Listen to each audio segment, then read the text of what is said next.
Let's talk about how we are going to increase your traffic and profit with Pinterest to your Etsy shop. I'm Emily Vales, I'm a Pinterest marketing expert and coach, and for almost 5 years now, I've helped my clients and my students increase their traffic and turn it into profit through the power of Pinterest marketing.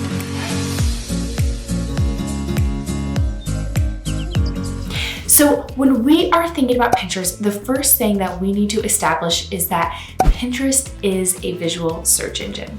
So a lot of people like to classify Pinterest as social media. They just kind of lump it in with Instagram and TikTok, Facebook. However, it actually functions to its core very different than those other platforms. Now, I do want to share the disclaimer that these social media platforms such as Instagram and TikTok, they are continually becoming more focused on SEO. And SEO stands for search engine optimization. And what that means is that it's important to utilize keywords and titles, descriptions, and text overlay because these platforms are becoming smarter essentially by the day. And it's really great because with these platforms becoming more intelligent, they're creating a better user experience and helping people see more of what they want to see. Now, one thing that still really separates Pinterest from the social media platforms, yes, TikTok, Instagram, they are becoming more focused on keywords. However, people still go to social media platforms to be social. Of course, they're amazing tools and it's an amazing resource for business owners to utilize social media to grow their presence, obviously grow their sales. But when people go to social media, a lot of times they're going there to be social.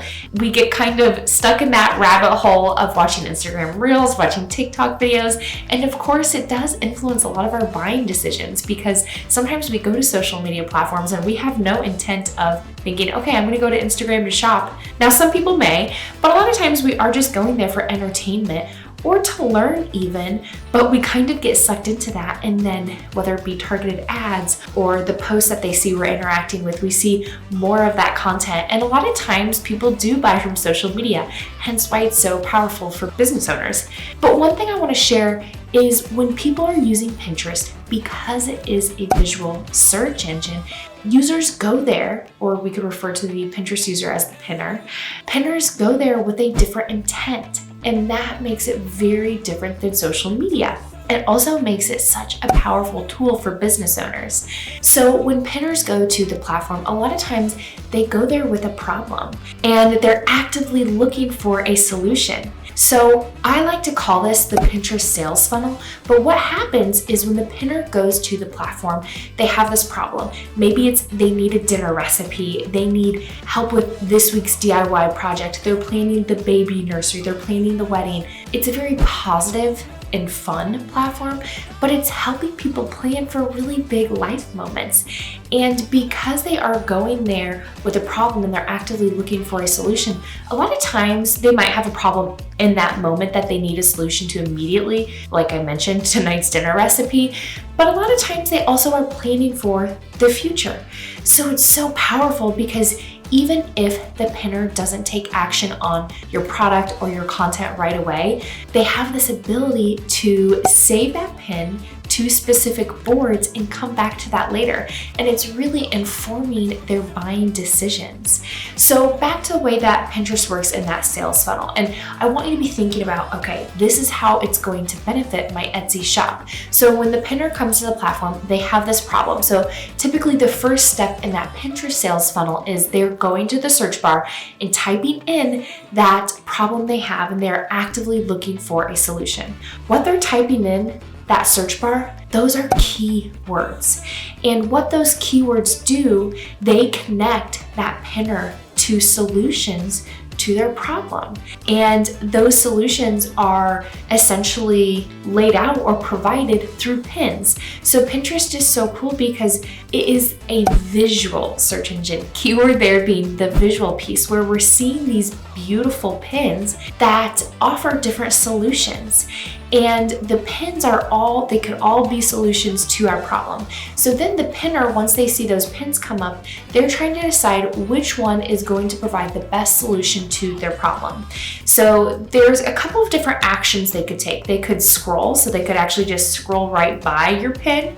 They could click on your pin and save it for later, which a save is an important metric because that indicates to the Pinterest algorithm that your content is high quality and people are wanting to come back to that later. Or they could also actually click through to your website because those pins are linked. And what that is doing is driving people off of Pinterest to wherever you want to direct them to. So that could be to your blog, that could be to your products, that could be to a landing page, wherever you are wanting to drive that traffic. I even drive some of my pins to my YouTube channel because I am offering solutions to people's problems through my YouTube channel. Now, little side note here, when you are driving people to a platform that you don't own, such as YouTube, I don't own YouTube, right? That's not my domain. I have a channel on YouTube, yes, but the domain I own is actually emilyvales.com. I purchased that domain, I have to pay for it yearly. So when I drive pins to my website, they are actually indexed differently.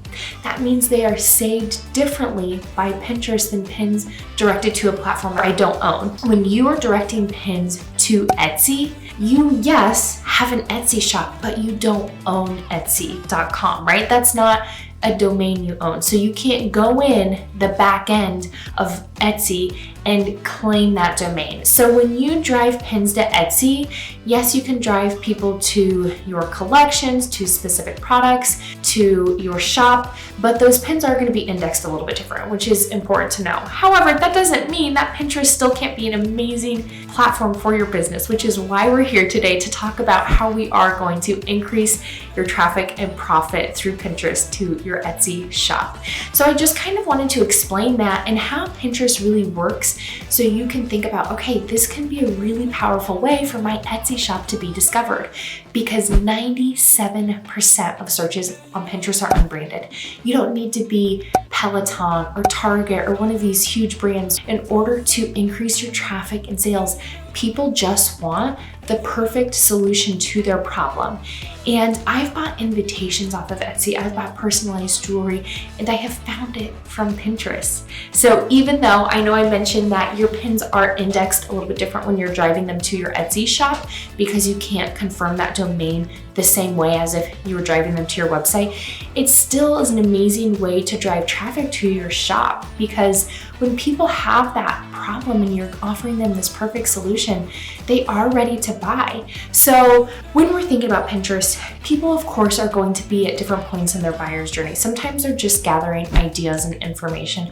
Other times they're going to be at the bottom of the funnel where they are ready to make that purchasing decision.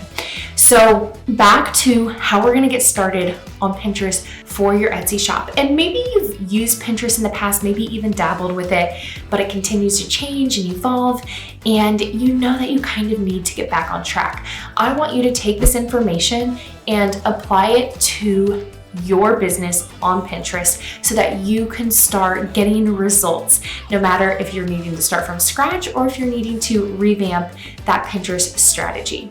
So the first thing I always recommend, and I think that sometimes this is skipped over or overlooked, really the first thing you need to do is you need to do in-depth keyword research for your business on Pinterest. Now, I have lots of different YouTube episodes about how to do keyword research on Pinterest, and obviously you can apply that to your Etsy shop and whatever your niche may be, but you're gonna wanna have this working document where you're keeping track of all of the pillar keywords, which are 1 to 2 words, and also long tail keywords, which are typically 3 to 5 words.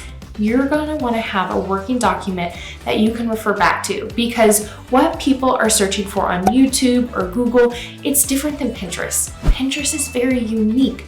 So there might be a little bit of crossover, but you're gonna wanna start fresh and have that keyword research done for your niche on Pinterest. And like I said, I just do my keyword research right on Pinterest. So back to these keywords and how you're gonna implement them. Let's say you've done your keyword research, you've watched my other YouTube episode about how to do that in-depth keyword research, and now you're ready to start applying these keywords. That has to be the first step, because since Pinterest is a visual search engine, those keywords are how you are going to get connected with the perfect audience, the audience that you have the solution to their problem. So you are going to use your keywords to optimize your profile and all of your content that you're pinning on Pinterest. So get out a list, a notebook, whatever you need to do, and write this down. You are going to want to use keywords in the following places.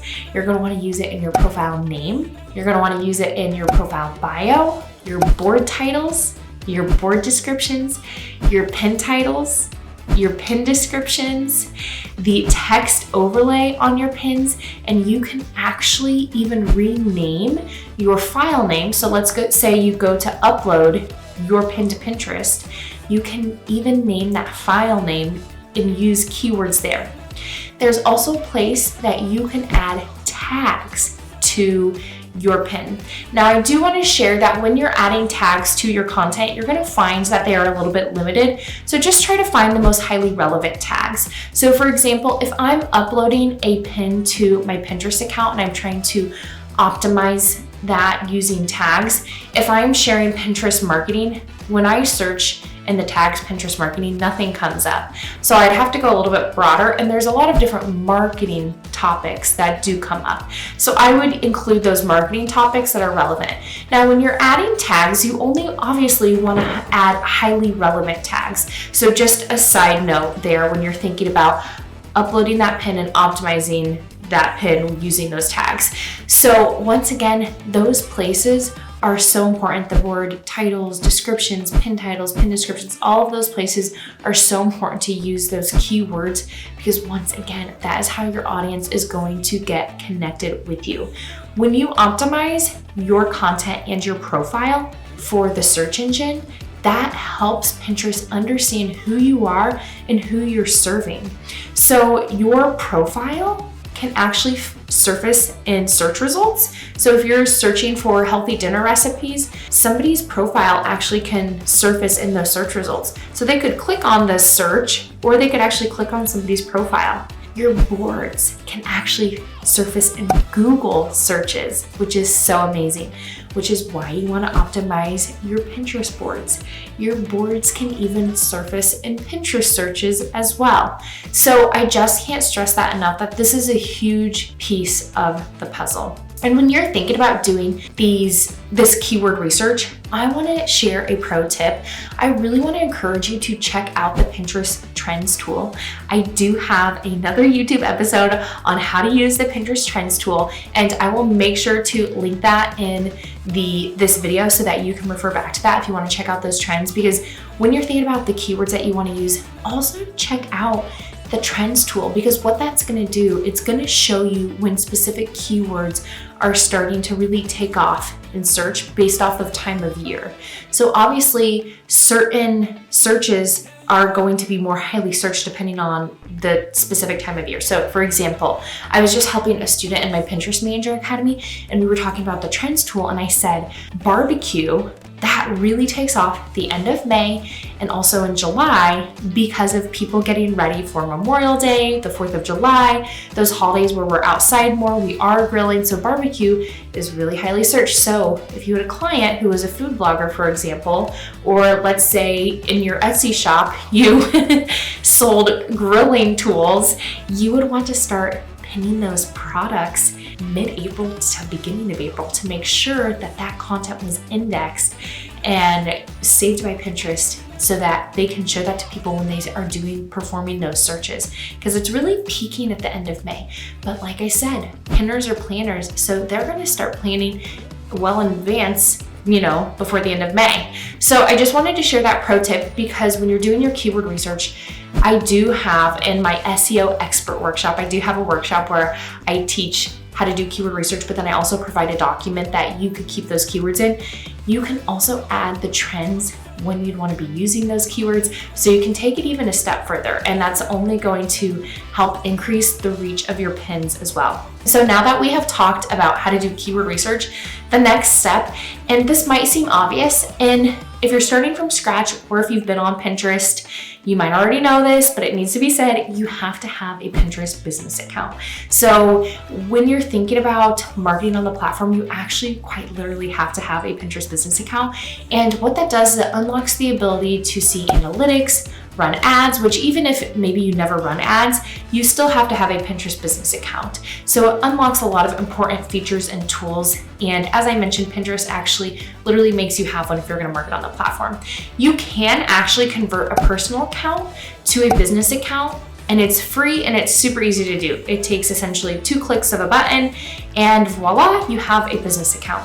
And it doesn't erase anything that was on your personal account, but you are gonna wanna go ahead and optimize that now for your Etsy shop if you are going to turn that personal account into a business account. So now that we talked about how to do keyword research, that you have to have a Pinterest business account, let's talk about your boards. When you are thinking about creating your boards, and let's say for all intents and purposes, you've already optimized your profile name and your bio, you also want to make sure that you have a cover photo that is essentially telling people the next step you want them to take. So in that cover photo, make sure to optimize that. You can create an optimized cover photo inside Canva, which is really helpful to do. So for example, I tell people to go and check out a specific lead magnet I have. So you could tell people to go and check out your Etsy shop. Then you're gonna wanna have an on-brand Pinterest profile picture. And now to your boards. If you can see it, I am obsessed with talking about Pinterest. So if I seem excited, I am.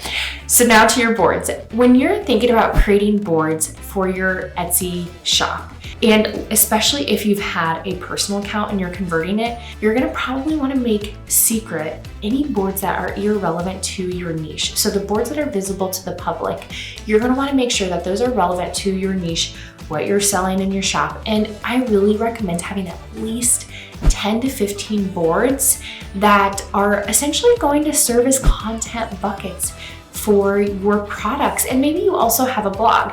I've worked with multiple Etsy sellers and they kind of diversify. So I had an Etsy shop seller who sold on Teachers Pay Teachers. She sold her digital resources on Etsy. Then she had her own Shopify.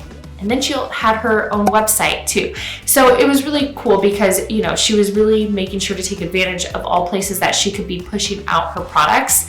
But the main place we were actually sending her traffic was to her website. So now that we have created those 10 to 15 niche relevant boards, we are going to make sure that those are optimized, the board title and the board description. I know I mentioned that before, but it's very important to make sure that those are optimized because once again, those can filter not only in Pinterest searches, but also even in Google searches, which is really cool. So now that you have your profile name, your bio, your cover photo, your profile picture, you have your boards optimized, the title, the descriptions, those boards are relevant to your niche, it's time to start creating pins. Now, this is something that this could be a little bit different than what you've been doing before, so I really want to make sure to save some time to explain this well. When you're driving traffic to your Etsy shop, you can do a few different things here. Now, I know I just mentioned a client I had who had TPT products, Etsy shop products, a blog. She owned a Shopify site, so she could even drive people to her own Shopify. She was dividing up her traffic a bit. That's why it's important to think about, okay, where does my traffic convert best? Also, which pins perform best? We really did not drive a lot of her traffic when we were creating those pins for her to Teachers Pay Teachers because they honestly just didn't really perform well. So we did drive some to Etsy, but we actually drove most of her pins to her website and her Shopify because her Shopify site she also owned. So she was able to claim her WordPress site and then also her Shopify. So both of those were her claimed domain. And like I mentioned previously, those pins do typically perform a bit better.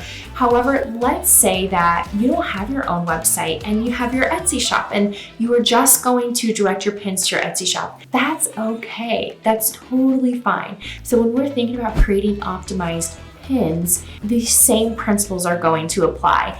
But one thing I have occasionally noticed is that when people have their Etsy shop, sometimes especially if they're not as familiar with Pinterest, they will essentially take products and pin them to Pinterest. But one thing that happens when you haven't created an optimized pin and you've pinned from one platform to another, it's not optimized for the search engine. So the dimensions are off, you don't have the keyword optimized title, description, and so it just doesn't perform as well. So what I would recommend doing, because this is a really important part of the whole Pinterest strategy puzzle, is I would recommend using a platform such as Canva and going in and creating a optimized Pinterest pin.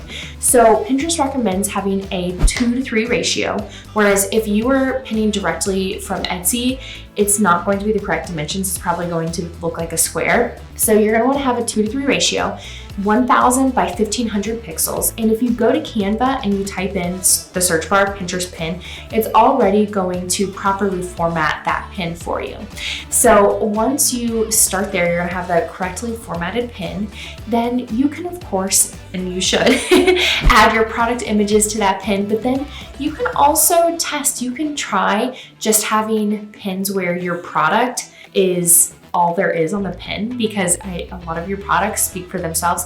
But then I also highly recommend adding text overlay and adding some branding personality to that pin and really testing what performs well. So depending on niches, sometimes if you're doing your keyword research, you'll notice that a lot of pins within your niche don't have text overlay. You can always test that, but I do recommend also creating pins with the text overlay. That allows you to take different angles and hooks as well with your products. And I highly recommend doing that because ultimately, let's say you're only directing pins to your Etsy shop, you don't have a website, you can create multiple pins for one product, and you should. So when you're thinking about having success on Pinterest, you really need to be pinning consistently and pinning, I really like to say, at least 2 to 3 times a day. Now, it's not that that's a hard and fast rule. Does this mean you can't just pin once a day? No, of course not. You can just pin once a day and you don't have to be consistent. But the thing is, it's really better to pin a little bit more volume. Like I mentioned, at least 2 to 3 times a day, even 3 to 5 times a day. However, the important part is definitely to be consistent, because Pinterest is an amazing platform. And what's so fantastic about it is you might not see results right away. And actually, I'm so glad that comes up, because it's very typical to take 3 to 6 months or even 6 months to a year to really see results on the platform, because it is a search engine. It takes time for Pinterest to index your content, to understand what your content is about, and then who to show that content to. So if you can give Pinterest a little bit more volume to work with, it just helps kind of speed up that process a little bit. Now, it does get to a point where you also don't want to go overkill and be doing 20, 30 pins a day, because sometimes that can look a little bit spammy, especially if you haven't been consistent in the past or you're just getting started. So don't go overkill. Just start slow and steady, see what you can be consistent with, and especially when you're thinking about your Pinterest strategy with your Etsy shop. A couple more things I want to mention with these pins. I really recommend creating a combination of both static or standard image pins and also video content. I really believe that video content is not optional anymore, especially in 2024 and beyond, because people love video content. We see that on Instagram Reels, TikTok, YouTube Shorts, even Reels being shared on Facebook. People love to watch video content. It just hooks them and captivates them in a different way. So I really believe that you need to have diversity with your content. That means both static or standard images and then also the video content. And when you're thinking about how many times a day you're pinning and thinking about how many products you have, like I mentioned, you can create multiple pins for one product. But I really want to stress that if you are creating 3 to 5 pins for one product, that you space that out. So if you have one unique image that you've designed, that if you are pinning another pin to that same product or collection, that you space that out, I would say at least a week. You could do more. And it's not that you're gonna get banned for spam if it's 3 days apart, but it's just better to think about sharing your products through a slow drip. So you can think of like turning on a faucet and just slowly dripping that content out, rather than a fire hose of just putting out the same product over and over again. That appears spammy. So I just want to stress that, and having that slow drip. So hopefully that also gives you a little peace of mind too when you think that, oh, I can actually create multiple pins for one product. You can also drive pins to your collections. And one thing I want to mention, because I did mention that it is a best practice to optimize the text overlay, the title, the description. If you are directing a pin to a direct product, not a collection, but a product, it is most likely going to pull that metadata from your Etsy shop. So whatever the product name and the description on Etsy, it's actually going to pull that for the pin on Pinterest. So if you're optimizing the title and the description, you might be a little bit wasting time because it is going to pull that metadata.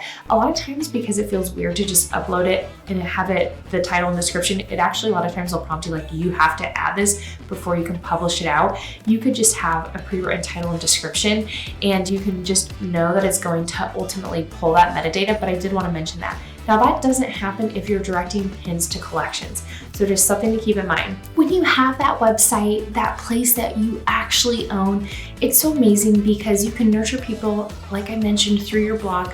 You can also get people on your email list where you can continue to stay in touch with them, let them know about future sales. And ultimately, there is a bit more safety in having your own domain, because at the end of the day, these platforms we don't own, and I don't know how common it is, to be totally honest, to have your Etsy shop shut down.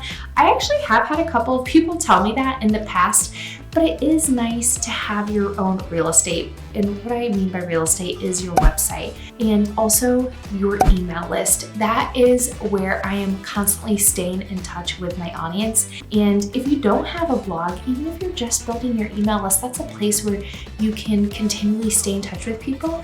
And even if you don't sell products on your website, but you have an email list, you can also let them know when you have new drops or new things released on your Etsy shop. So I just had to put my 2 cents in about that, because it's actually something I want to say. I don't regret any part of my business journey, because I really believe that all things happen for a reason and all of our journeys are special and unique in their own way. But I will say, if I would have started my email list a little bit sooner, it would be interesting to see where I'd be now. I do wish maybe a little bit that I would have started that sooner. However, I am so thankful that I have that place where I can talk to my audience, I can nurture them, I can share valuable information with them, but also not just selling to them.